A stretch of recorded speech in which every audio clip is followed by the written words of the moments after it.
মানুষের স্বভাব হলো যে সে সবসময় নিজে বলতে চায়, কারুর কথা শুনতে চায় না। কিন্তু তার এই স্বভাব তাকে এক বিশাল বড় জ্ঞানের থেকে দূরে সরিয়ে রাখে, সামনের মানুষের ব্যক্তিত্বের জ্ঞানের থেকে দূরে। তাই যদি আপনি কাউকে চিনতে চান, কাউকে বুঝতে চান, তাকে থামাবেন না, শুধু বলতে দিন। কারণ একজন ব্যক্তির ব্যক্তিত্ব লুকিয়ে থাকে তার কথার মধ্যে, আর তার আসল পরিচয় লুকিয়ে থাকে তার শব্দের পেছনে। বলতে দিন, আস্তে আস্তে আপনি সব বুঝতে পারবেন। এটাই তফাৎ হলো একজন সাধারণ মানব আর একজন মহামানবের মধ্যে। এক যে কাউকে বলতে দেয় না, আর এক যে সবার কথা শুনে। তাহলে সিদ্ধান্ত আপনার, আপনি কি সাধারণ হতে চান না অসাধারণ? কারণ এই ভবিষ্যৎ আপনার। রাধা রাধা। ভাগ্য, সময় ও কর্ম। দেখতে গেলে আমরা সবাই এই তিনটি শব্দের সাথে খুব ভালোভাবে পরিচিত। হয়তো আমাদের জীবনে আমরা এই তিনটি শব্দের প্রয়োগ অবশ্যই করে থাকি। দেখতে গেলে এই বিষয়ে প্রত্যেক ব্যক্তির দৃষ্টিভঙ্গি আলাদা। কেউ বলে সময়ই হলো সেই মাধ্যম যা ভাগ্য বানায়। কেউ বলে ভাগ্যই হলো সেই যা সময়কে বদলে দেয়। কেউ বলে ভাগ্য এবং কর্ম এই দুই একই দাঁড়িপাল্লার দুই দিক। যদি আপনাকে সত্যিটা বোঝায়, তাহলে ঠিক এইভাবে বোঝাবে। মনুষ্য জন্ম লাভ করা, মানুষ রূপে জন্মগ্রহণ করা, এটি ভাগ্যের হাতে থাকে। মৃত্যুকে প্রাপ্তি করা সময়ের হাতে থাকে। এই দুটি আমাদের হাতে নেই। কিন্তু মৃত্যুর পরেও চিরকালের জন্য অমর হয়ে থাকা, লোকের হৃদয়ে বসবাস করা, এটি অবশ্যই আমাদের হাতে আছে। আর এই আমরা অর্জন করতে পারি শুধুমাত্র আমাদের কর্মের দ্বারা। অর্থাৎ কর্মই হলো সব কিছুর আধার। তাহলে এর থেকে কখনো বিচলিত হবেন না। শ্রেষ্ঠ কাজটা করতে থাকুন আর আমার সাথে ভালোবেসে বলুন, রাধা রাধা। সাফল্য। সাফল্য এই পৃথিবীতে কে না পেতে চান? প্রত্যেক মানুষ চান যেন সাফল্য নিজে এসে তার কাছে ধরা দেয়। এবার সাফল্য তাদের কাছে এসে ধরা দেয় যারা নিজের পা ধরাতলে রেখে চলেন, যারা স্বপ্নের জগতে বিচরণ না করে বাস্তবের মাটিতে পা রেখে চলেন এবং তাও দৃঢ়তার সাথে। সাফল্য তারা পান না যারা বাড়িতে বসে বসে শুধু স্বপ্ন দেখেন। সাফল্য নিজে থেকে তাদের কাছেই আসে যারা নিরন্তর চেষ্টা করেন, যারা পরিশ্রম করেন আর নিজের এই জীবনকে অন্যের কাছে সফল করে দেখান। তাহলে সিদ্ধান্ত হলো আপনার। সফল সবাই হতে চান, স্বপ্ন সবাই সার্থক করতে চান। স্বপ্ন তখনই সার্থক হয় যখন পরিশ্রম করবেন, আর সাফল্য তখনই আপনার সাথে থাকবে যতক্ষণ আপনি বিনম্র থাকবেন। তাহলে আসুন আমার সাথে ভালোবেসে বলুন, রাধা রাধা। ভাগ করে নেওয়া বা বন্টন করা প্রত্যেক মানুষের জীবনে অবশ্যই হয়ে থাকে, আর অনেক সময় এটা জীবনে অতি আবশ্যক হয়ে পড়ে। কিন্তু ভাগ করার মনোকামনা তার থেকেও বেশি গুরুত্বপূর্ণ হলো যে কোন ঘটনার আধারে এই বাটোয়ারা হলো। অনেক সময় এই বাটোয়ারা হলো শান্তির প্রতীক, আবার অনেক সময় এই বাটোয়ারা বিপ্লব ঘটাতে পারে। এমন এক বিপ্লব যা মহাযুদ্ধ ঘটিয়ে দিতে পারে। দেখুন, বাটোয়ারা সম্পত্তির হোক বা হোক ভিক্ষার, শিক্ষা কিন্তু একটাই। জীবনে অনেক সময় বাটোয়ারা দরকার হতে পারে, কিন্তু যতদূর সম্ভব তা এড়িয়ে চলুন, একসাথে মিলে এগিয়ে চলুন। কারণ দেখুন, এই যে বাটোয়ারা ভাগ করে দেয়, আর সেখানেই একতা আপনাকে অগ্রসর করে। তাহলে আপনিও এটাই করুন, একসাথে মিলে সামনে এগোন আর আমার সাথে ভালোবেসে বলুন, রাধা রাধা। সুখ, দুঃখ, মৃত্যু মহামারী, এগুলো কখনো বলে আসে না, আবার জিজ্ঞাসা করেও আসে না। এমনই হয় দ্রুত ক্রীড়ার এই খেলায়। এক কারাগারের মতো, একটা মাকড়সার জালের মতো। যেমন একটা মাকড়সার জাল একটা পোকাকে নিজের দিকে আসতে আকর্ষিত করে নিজের চমকের দ্বারা, নিজের গঠন দ্বারা, সেরকমই দ্রুত ক্রীড়ার এই খেলা মানুষকে নিজের দিকে আসতে প্ররোচিত করে। শেষে গিয়ে মানুষ আটকা পড়ে। পার্থক্য শুধু এটাই, যখন এক পোকা এই জালে জড়িয়ে পড়ে তখন সে তার প্রাণ হারায়। মানুষ যখন এই দ্রুত ক্রীড়ায় আকর্ষিত হয়, সে নিজের মান, নিজের ধন সব কিছু হারায়, নিজের বিবেক হারিয়ে ফেলে। কিন্তু আপনি আপনার বিবেক কখনোই হারাবেন না। যদি আপনার মনে লোভ চলে আসে, আপনি লোভী হয়ে ওঠেন। যদি আপনি দ্রুত ক্রীড়ার এই খেলায় আটকা পড়েন, তাহলে মনে রাখবেন, এই খেলা থেকে ফিরে আসা প্রায় অসম্ভবই বলা যায়। নিজের বিবেক কখনো হারাতে দেবেন না, কারণ বিনাশ আসার প্রথম লক্ষণ হলো বিবেকের বোধ চলে যাওয়া। এই প্ররোচনায় কখনো পা দেবেন না। আর আমার সাথে ভালোবেসে বলুন, রাধা রাধা। সমস্যা, কঠিন সময়, সংকট, বিপদ কার জীবনে নেই? প্রত্যেকের জীবনে আছে। কিন্তু আমাকে একটা কথা বলুন, যদি নৌকায় ঢেউকে ভয় পেতে শুরু করে, তাহলে সাগর পার করবে কে? কখনো কোনো ছোট্ট পিঁপড়েকে দেখেছেন, যে আকারে হয়তো ছোট হতে পারে কিন্তু বড় শিক্ষা দিয়ে যায়? কিন্তু আমরা শিখিই না। এবার দেখুন একটা পিঁপড়েকে, যে ভোজনের খোঁজে বাইরে বের হয়। একটা ছোট্ট দানা তুলে নেয়। ছোট দানা তোলে কারণ তার থেকে বেশি সে তুলতেই পারবে না। সে দানা নিয়ে চলতে শুরু করে। কোনো দেওয়ালে উঠে পড়ে, আবার পড়েও যায়। সেই দানা দূরে কোথাও একটা পড়ে যায়, তা আবার খোঁজে, তুলে নেয়, আবার চলতে থাকে। পড়ে যায়, আবার ওঠে, পড়ে যায়, আবার ওঠে। সেই দানাটা রেখে দেয়, আবার বেরিয়ে পড়ে ভোজনের খোঁজে। পরিশ্রম করতে থাকে, কিন্তু হার মানে না। এই শিক্ষাই তো আমাদের প্রাপ্ত করতে হবে।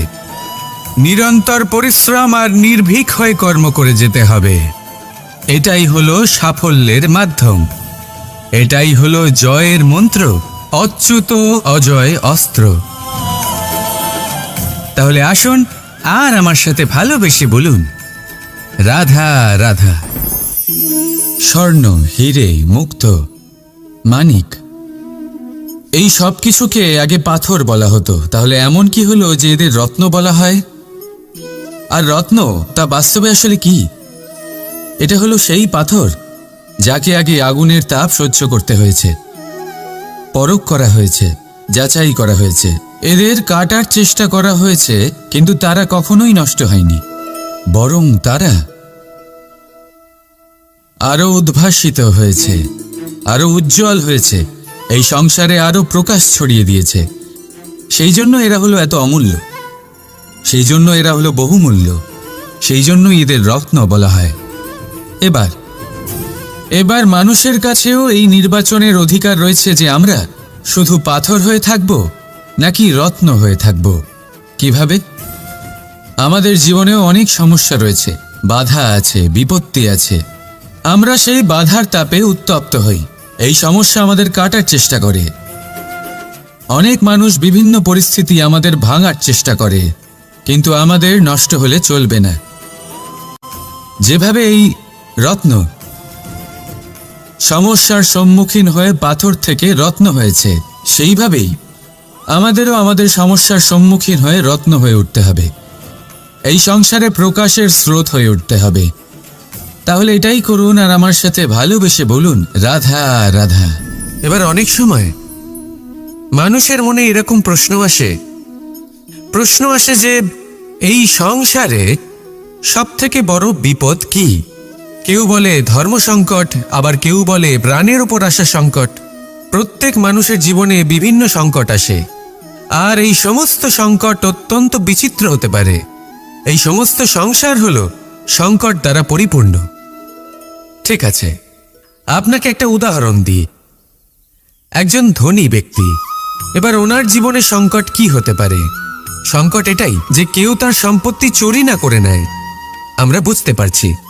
এবার একজন চোর, তার জীবনে সংকট কি হতে পারে? যে চুরি করার সময় সে যদি তার একটা কাশি চাপতে না পারে তাহলে সে ধরা পড়ে যেতে পারে, ঠিক কিনা? আবার অনেক সময় এমনও হয় যে যার জন্য আমি সংকট সেও আমার কাছে সংকট, যেমন এই পরিস্থিতিতে। দেখুন, সংকট হলো সংকট, এ তো জীবনে থাকবে, কিন্তু এর সম্মুখীন কিভাবে হওয়া যায়?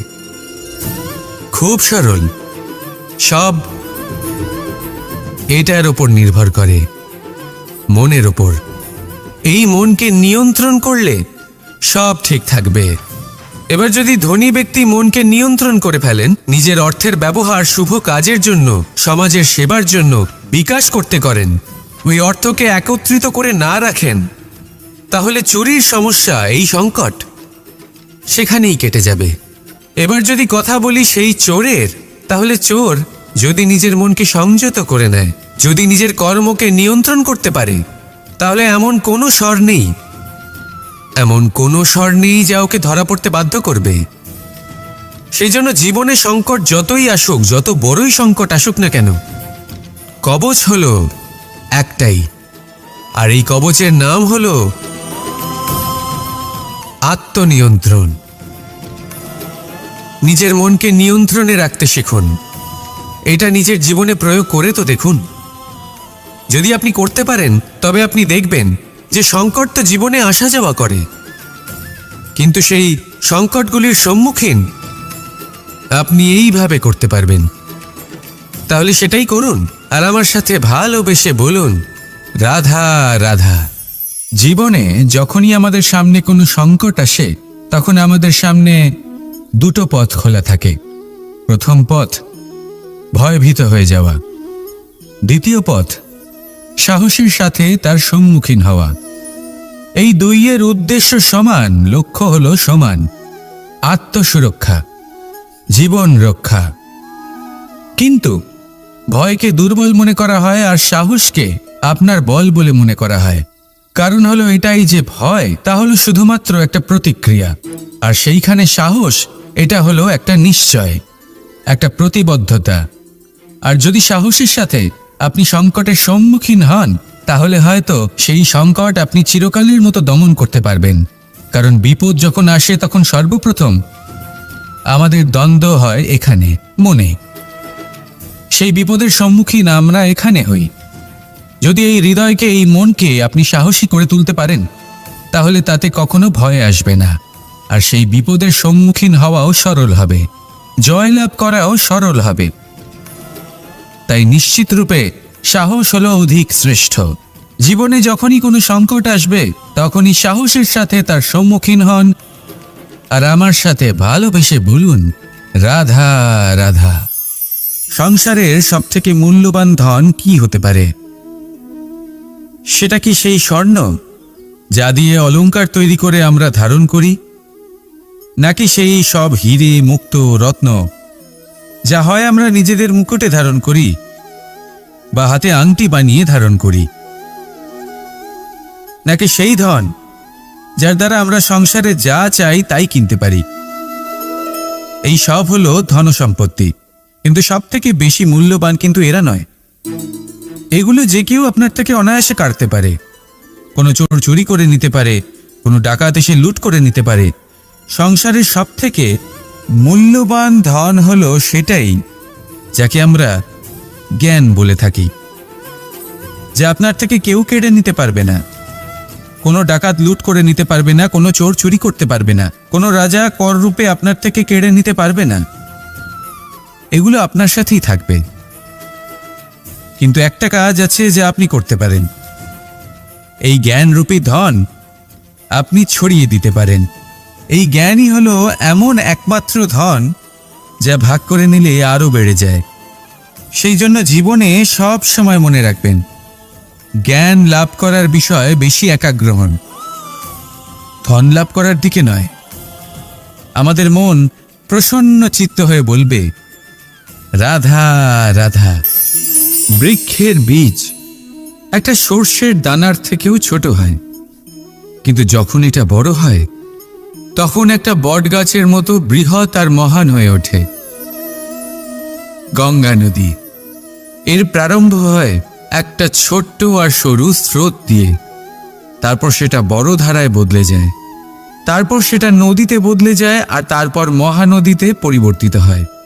আপনি কি বুঝতে পারছেন যা আমি আপনাকে বোঝানোর চেষ্টা করে চলেছি? আমি আপনাকে বোঝাতে চাইছি যে প্রারম্ভ করার জন্য মহান হওয়ার কোনো প্রয়োজন নেই, কিন্তু হ্যাঁ, মহান হওয়ার জন্য প্রারম্ভ করা অত্যন্ত প্রয়োজনীয়। তাই শুরু করুন। আপনার ক্ষুদ্র এই প্রারম্ভ আপনার জন্য বৃহৎ হয়ে উঠতে পারে। শুরু করেই দেখুন না, আপনার গন্তব্য আপনার জন্য অপেক্ষা করে আছে। রাধা রাধা। পরীক্ষা এমন এক ব্যবস্থা যেখানে আমাকে, আপনাকে, সকলকে কখনো না কখনো অংশগ্রহণ করতেই হয়। মনে করুন নিজের বাল্যকাল। আপনি পরীক্ষা দিতে বসেছেন। তাদের মধ্যে কিছু বালক এমন হয় যারা সারা বছর পরিশ্রম করে, পড়াশোনা করে, মন দিয়ে পরীক্ষা দেয়। কিন্তু কিছু বালক এমন হয় যারা নিজের আশেপাশে বসে থাকা বালকদের নকল করে আর পরীক্ষায় কৃতকার্যও হয়ে যায়। খুব খারাপ লাগে এটা ভেবে যে কেউ বিনা পরিশ্রমে পরীক্ষায় কৃতকার্য কি করে হতে পারে। কিন্তু মনে রাখবেন, যারা নকল করেন তারা পরীক্ষায় কৃতকার্য অবশ্যই হয়ে যান, কিন্তু সফল। কারণ আমরা এক বিশেষ কথা ভুলে যাই যে প্রত্যেক মানুষের ব্যক্তিত্ব আলাদা হয়। আপনি অন্যদের নকল করে নিজের জীবন অতিবাহিত করতেই পারেন, কিন্তু যদি নিজের জীবনে সাফল্য লাভ করতে হয়, যদি নিজের জীবনে আনন্দ পেতে হয়, তাহলে মনে রাখবেন নিজের প্রশ্নগুলোর উত্তর জীবনে নিজেকেই খুঁজে বের করতে হবে। রাধা রাধা। মানুষ যখন সাফল্য অর্জন করে তখন তার মধ্যে জাগে অহংকার, আর এই সময় মানুষ সচরাচর একটা কথা ভুলে যায়, নত হতে। সে ভাবে যে আমি কারোর সামনে কেন নত হব। আর এটা এই কারণে হয় কারণ মানুষ এক গুরুত্বপূর্ণ কথা ভুলে যায় যে এই সংসারে, এই জীবনে সে যা অর্জন করেছে নত হয়েই অর্জন করেছে। বাল্যকালে সে হাঁটতে শিখেছে এই মাটির কাছে নত হয়ে, পড়ে। বড়দের আশীর্বাদ নিয়েছে নত হয়ে। ফসল কাটার জন্য চাষিকে নত হতে হয়, কুয়ো থেকে জল তোলার জন্য কলসিকে নত হতে হয়। ঈশ্বরের থেকে আশীর্বাদ পেতে হলে তার কাছে মাথা নত করতে হয়। ঝড়ের মধ্যে গাছ সুরক্ষিত থাকে কি করে? নত হোক। সম্মান কি করে অর্জন করা যায়? নত হোক। কারোর সামনে নত হওয়া মানে নিজের আত্মসম্মান বিসর্জন দেওয়া নয়, তার অর্থ হলো বিনম্র হওয়া। আমরা মানুষ, আর ওই আকাশের উচ্চতায় পৌঁছানোর জন্য আমাদের কোনো পাখির মতো ডানার প্রয়োজন নেই। শুধু যত নত হবেন ততটাই উপরে উঠবেন।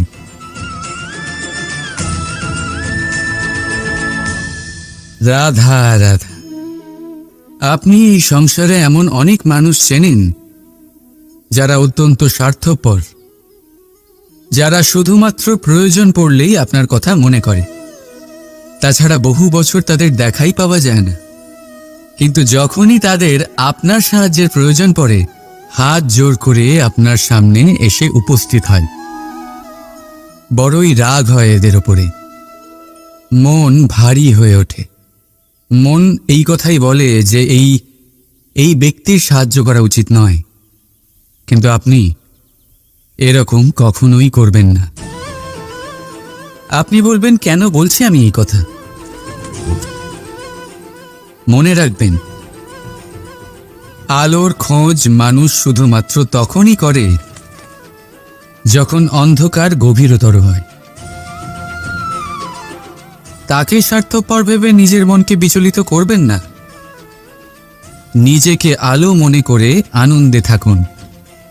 ভাগ্যবান মনে করুন নিজেকে, যে কারোর বিপদের সময় তার আপনার কথা মনে পড়েছে, যে আপনি এই সংসারে কাউকে সাহায্য করার যোগ্যতা রাখেন। এই জীবনে কেউ স্বার্থপর বলে নিজের দৃষ্টিভঙ্গি কখনোই পাল্টাবেন না। শুধুই নজর রাখুন নিজের পরমার্থের ওপরে। মন প্রসন্ন হয়ে বলবে, রাধা রাধা। মানুষ বড়ই বিচিত্র প্রাণী। এই মানুষ যখন তার হাত খালি থাকে তখন তার চোখ স্বপ্নে ভরা থাকে। যখন হারাবার কিছুই থাকে না তখন অর্জন করার চেষ্টা করে যায় সে নির্ভয় হয়ে এগিয়ে চলে প্রত্যেক সংকট, প্রত্যেক বিপদের সম্মুখীন হয়ে। কিন্তু যখন হাত ভরে যায় তখন স্বপ্ন দেখাই বন্ধ করে দেয় সে। যা পেয়েছে তা যাতে হারিয়ে না ফেলে সেই ভয়, সংকট ও বিপদের সম্মুখীন হওয়া বন্ধ করে দেয়। সেই পথটাই ভুলে যায় যাতে চলে সে সাফল্য অর্জন করেছে। এটা অনুচিত। জীবনে যে কোনো পরিস্থিতি আসুক, যে কোনো অবস্থায় থাকুন, আহ্বানগুলোকে স্বীকার করুন। কারণ যদি আপনি সেই আহ্বান স্বীকার করেন তবেই আপনি এই সংসারকে কিছু দেওয়ার উপযোগী হয়ে উঠবেন। যদি সফল হন তাহলে এই সংসারকে নেতৃত্ব দিতে পারবেন, আর যদি অসফল হন তাহলে শিক্ষা পাবেন যে কি করা উচিত নয়। তাই জীবনে আহ্বান স্বীকার করুন, দুশ্চিন্তা নয়। রাধা রাধা। আমাদের শরীর প্রকৃতির সর্বশ্রেষ্ঠ রচনা। যে অঙ্গ প্রত্যঙ্গ আমরা লাভ করেছি প্রত্যেকটির মধ্যে একটি নিজস্ব বার্তা রয়েছে। একটু ভেবে দেখুন, দুটি চোখ দিয়েছে দেখার জন্য, দুটি কান দিয়েছে শোনার জন্য,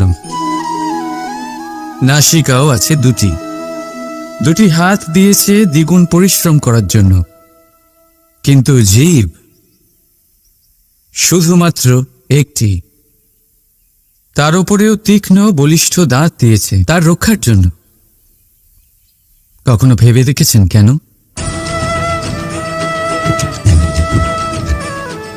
কারণ শব্দ আর শব্দের প্রয়োগ মানুষের সবচেয়ে বড় অস্ত্র, যার প্রয়োগ যত ভেবেচিন্তে করা যায় মানুষ তার জীবনে ততটাই উপরে উঠতে পারে।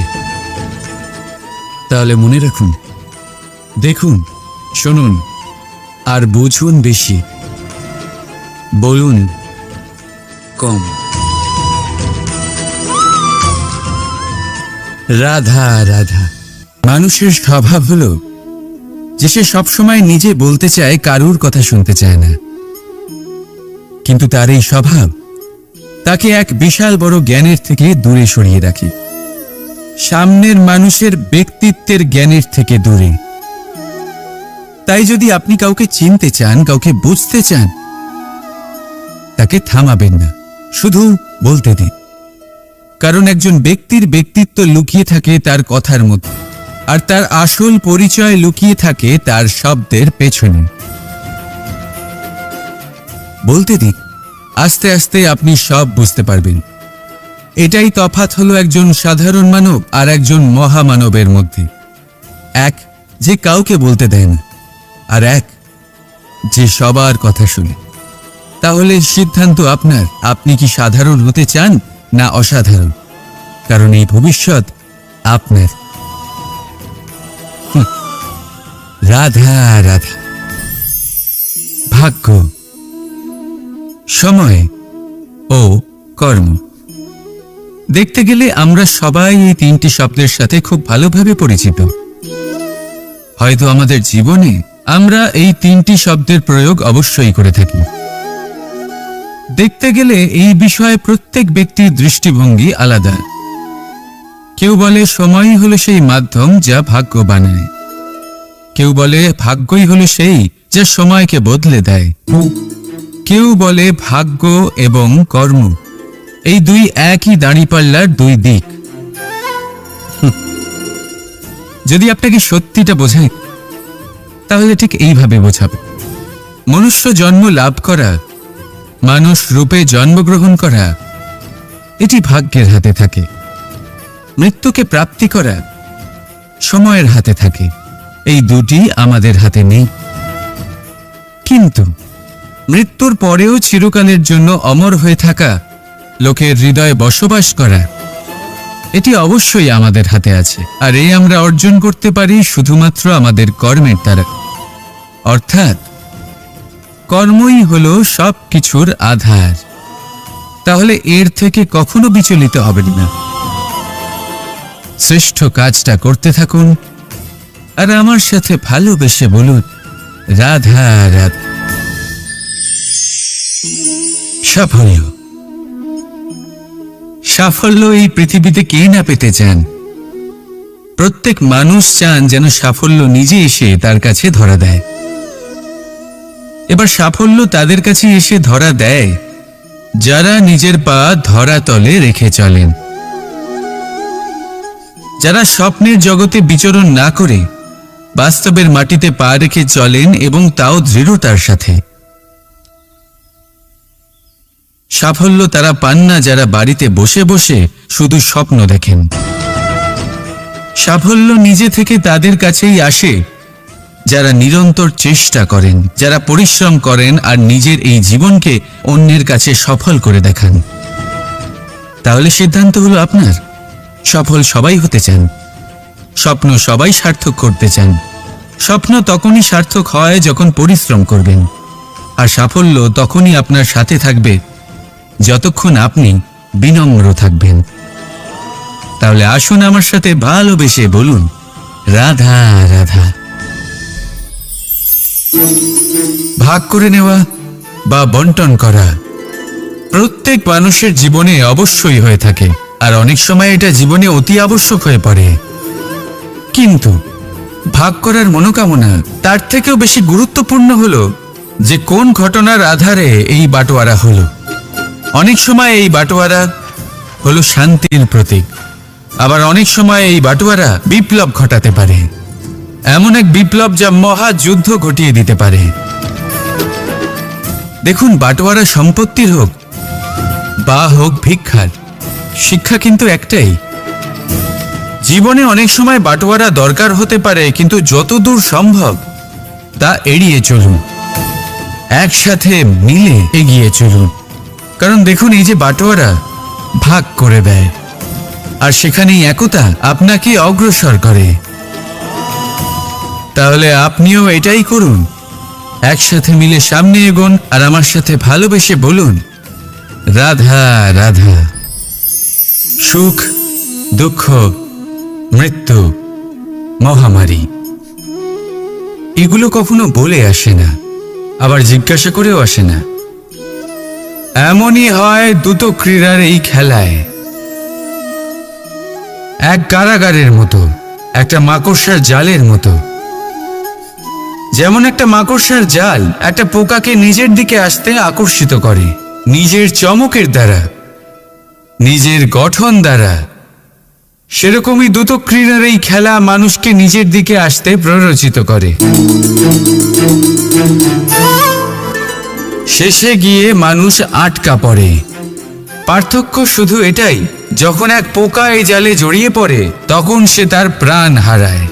মানুষ যখন এই দ্রুত ক্রীড়ায় আকর্ষিত হয়, সে নিজের মান, নিজের ধন সব কিছু হারায়, নিজের বিবেক হারিয়ে ফেলে। কিন্তু আপনি আপনার বিবেক কখনোই হারাবেন না। যদি আপনার মনে লোভ চলে আসে, আপনি লোভী হয়ে ওঠেন। যদি আপনি দ্রুত ক্রীড়ার এই খেলায় আটকা পড়েন, তাহলে মনে রাখবেন এই খেলা থেকে ফিরে আসা প্রায় অসম্ভবই বলা যায়। নিজের বিবেক কখনো হারাতে দেবেন না, কারণ বিনাশ আসার প্রথম লক্ষণ হলো বিবেকের বোধ চলে যাওয়া। এই প্ররোচনায় কখনো পা দেবেন না। আর আমার সাথে ভালোবেসে বলুন, রাধা রাধা। সমস্যা, কঠিন সময়, সংকট, বিপদ কার জীবনে নেই? প্রত্যেকের জীবনে আছে। কিন্তু আমাকে একটা কথা বলুন, যদি নৌকায় ঢেউকে ভয় পেতে শুরু করে তাহলে সাগর পার করবে কে? কখনো কোনো ছোট্ট পিঁপড়েকে দেখেছেন, যে আকারে হয়তো ছোট হতে পারে কিন্তু বড় শিক্ষা দিয়ে যায়? কিন্তু আমরা শিখি না। এবার দেখুন একটা পিঁপড়েকে, যে ভোজনের খোঁজে বাইরে বের হয়, একটা ছোট্ট দানা তুলে নেয়। ছোট দানা তোলে কারণ তার থেকে বেশি সে তুলতেই পারবে না।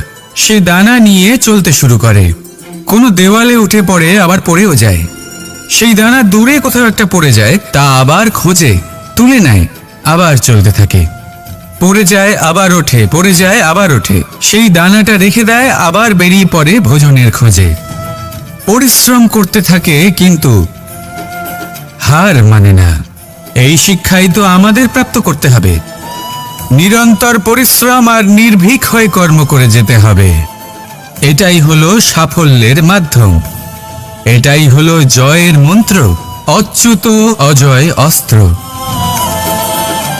তাহলে আসুন আর আমার সাথে ভালোবেসে বলুন, রাধা রাধা। স্বর্ণ, হিরে, মুক্ত, মানিক, এই সব কিছুকে আগে পাথর বলা হতো। তাহলে এমন কি হলো যে এদের রত্ন বলা হয়? আর রত্ন তা বাস্তবে আসলে কি? এটা হলো সেই পাথর যাকে আগে আগুনের তাপ সহ্য করতে হয়েছে, পরখ করা হয়েছে, যাচাই করা হয়েছে, এদের কাটার চেষ্টা করা হয়েছে, কিন্তু তারা কখনোই নষ্ট হয়নি, বরং তারা আরো উদ্ভাসিত হয়েছে, আরো উজ্জ্বল হয়েছে, এই সংসারে আরো প্রকাশ ছড়িয়ে দিয়েছে। সেই জন্য এরা হলো এত অমূল্য, সেই জন্য এরা হলো বহুমূল্য, সেই জন্য এদের রত্ন বলা হয়। এবার মানুষের কাছেও এই নির্বাচনের অধিকার রয়েছে যে আমরা শুধু পাথর হয়ে থাকব নাকি রত্ন হয়ে থাকব। কিভাবে? আমাদের জীবনেও অনেক সমস্যা রয়েছে, বাধা আছে, বিপত্তি আছে। আমরা সেই বাধার তাপে উত্তপ্ত হই, এই সমস্যা আমাদের কাটার চেষ্টা করে। অনেক মানুষ বিভিন্ন পরিস্থিতি আমাদের ভাঙার চেষ্টা করে, কিন্তু আমাদের নষ্ট হলে চলবে না। যেভাবে এই রত্ন সমস্যার সম্মুখীন হয়ে পাথর থেকে রত্ন হয়েছে, সেইভাবেই আমাদেরও আমাদের সমস্যার সম্মুখীন হয়ে রত্ন হয়ে উঠতে হবে, এই সংসারে প্রকাশের স্রোত হয়ে উঠতে হবে। তাহলে এটাই করুন আর আমার সাথে ভালোবেসে বলুন, রাধা রাধা। এবার অনেক সময় মানুষের মনে এরকম প্রশ্ন আসে যে এই সংসারে সব থেকে বড় বিপদ কি? কেউ বলে ধর্ম সংকট, আবার কেউ বলে প্রাণের উপর আসা সংকট। প্রত্যেক মানুষের জীবনে বিভিন্ন সংকট আসে, আর এই সমস্ত সংকট অত্যন্ত বিচিত্র হতে পারে।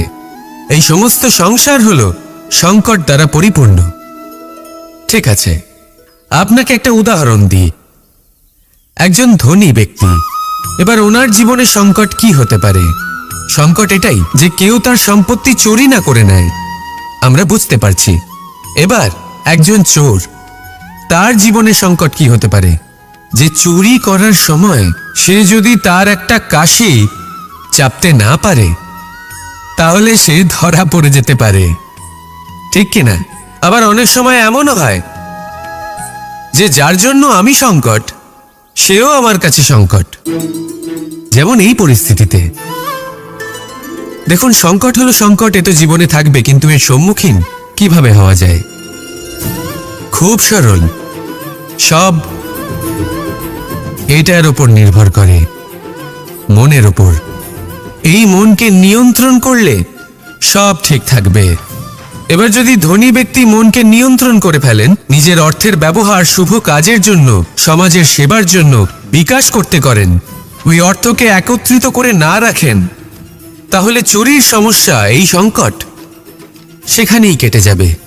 এবার যদি কথা বলি সেই চোরের, তাহলে চোর যদি নিজের মনকে সংযত করে নেয়, যদি নিজের কর্মকে নিয়ন্ত্রণ করতে পারে, তাহলে এমন কোনো স্বর নেই, এমন কোনো স্বর নেই যা ওকে ধরা পড়তে বাধ্য করবে। সেই জন্য জীবনে সংকট যতই আসুক, যত বড়ই সংকট আসুক না কেন, কবচ হলো একটাই, আর এই কবচের নাম হলো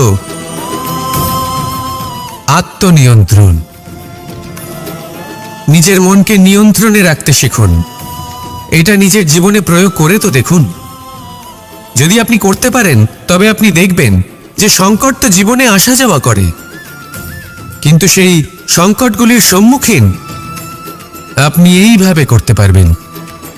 তাহলে সেটাই করুন, আর আমার সাথে ভালোবেসে বলুন, রাধা রাধা। জীবনে যখনই আমাদের সামনে কোনো সংকট আসে, তখন আমাদের সামনে দুটো পথ খোলা থাকে। প্রথম পথ ভয়ভীত হয়ে যাওয়া, দ্বিতীয় পথ সাহসের সাথে তার সম্মুখীন হওয়া। এই দুইয়ের উদ্দেশ্য সমান, লক্ষ্য হলো সমান, আত্মসুরক্ষা, জীবন রক্ষা। কিন্তু ভয়কে দুর্বল মনে করা হয় আর সাহসকে আপনার বল বলে মনে করা হয়। কারণ হলো এটাই যে ভয় তা হলো শুধুমাত্র একটা প্রতিক্রিয়া, আর সেইখানে সাহস এটা হলো একটা নিশ্চয়, একটা প্রতিবদ্ধতা। আর যদি সাহসের সাথে আপনি সংকটের সম্মুখীন হন, তাহলে হয়তো সেই সংকট আপনি চিরকালের মতো দমন করতে পারবেন। কারণ বিপদ যখন আসে তখন সর্বপ্রথম আমাদের দ্বন্দ্ব হয় এখানে, মনে। সেই বিপদের সম্মুখীন আমরা এখানে হই। যদি এই হৃদয়কে, এই মনকে আপনি সাহসী করে তুলতে পারেন, তাহলে তাতে কখনো ভয় আসবে না, আর সেই বিপদের সম্মুখীন হওয়াও সরল হবে, জয়লাভ করাও সরল হবে। তাই নিশ্চিত রূপে সাহস হলো অধিক শ্রেষ্ঠ। জীবনে যখনই কোনো সংকট আসবে, তখনই সাহসের সাথে তার সম্মুখীন হন, আর আমার সাথে ভালোবেসে বলুন, রাধা রাধা। সংসারের সবথেকে মূল্যবান ধন কি হতে পারে? সেটা কি সেই স্বর্ণ যা দিয়ে অলংকার তৈরি করে আমরা ধারণ করি, নাকি সেই সব হিরে, মুক্ত, রত্ন যা হয় আমরা নিজেদের মুকুটে ধারণ করি বা হাতে আংটি বানিয়ে ধারণ করি, নাকি সেই ধন যার দ্বারা আমরা সংসারে যা চাই তাই কিনতে পারি? এই সব হলো ধন সম্পত্তি, কিন্তু সব থেকে বেশি মূল্যবান কিন্তু এরা নয়। এগুলো যে কেউ আপনার থেকে অনায়াসে কাটতে পারে। কোনো চোর চুরি করে নিতে পারে, কোনো ডাকাত এসে লুট করে নিতে পারে। সংসারের সব থেকে মূল্যবান ধন হলো সেটাই যাকে আমরা জ্ঞান বলে থাকি, যা আপনার থেকে কেউ কেড়ে নিতে পারবে না। কোনো ডাকাত লুট করে নিতে পারবে না, কোনো চোর চুরি করতে পারবে না, কোনো রাজা কর রূপে আপনার থেকে কেড়ে নিতে পারবে না। এগুলো আপনার সাথেই থাকবে। কিন্তু একটা কাজ আছে যা আপনি করতে পারেন। এই জ্ঞানরূপী ধন আপনি ছড়িয়ে দিতে পারেন। এই জ্ঞানই হলো এমন একমাত্র ধন যা ভাগ করে নিলে আরো বেড়ে যায়। সেই জন্য জীবনে সব সময় মনে রাখবেন, জ্ঞান লাভ করার বিষয়ে বেশি একাগ্র হন, ধন লাভ করার দিকে নয়। আমাদের মন প্রসন্ন চিত্ত হয়ে বলবে, রাধা রাধা। বৃক্ষের বীজ একটা সর্ষের দানার থেকেও ছোট হয়, কিন্তু যখন এটা বড় হয় তখন একটা বট গাছের মতো বৃহৎ আর মহান হয়ে ওঠে। গঙ্গা নদী, এর প্রারম্ভ হয় একটা ছোট্ট আর সরু স্রোত দিয়ে, তারপর সেটা বড় ধারায় বদলে যায়, তারপর সেটা নদীতে বদলে যায়, আর তারপর মহানদীতে পরিবর্তিত হয়। আপনি কি বুঝতে পারছেন যা আমি আপনাকে বোঝানোর চেষ্টা করে চলেছি? আমি আপনাকে বোঝাতে চাইছি যে প্রারম্ভ করার জন্য মহান হওয়ার কোনো প্রয়োজন নেই, কিন্তু হ্যাঁ, মহান হওয়ার জন্য প্রারম্ভ করা অত্যন্ত প্রয়োজনীয়। তাই শুরু করুন। আপনার ক্ষুদ্র এই প্রারম্ভ আপনার জন্য বৃহৎ হয়ে উঠতে পারে। শুরু করেই দেখুন না, আপনার গন্তব্য আপনার জন্য অপেক্ষা করে আছে। রাধা রাধা।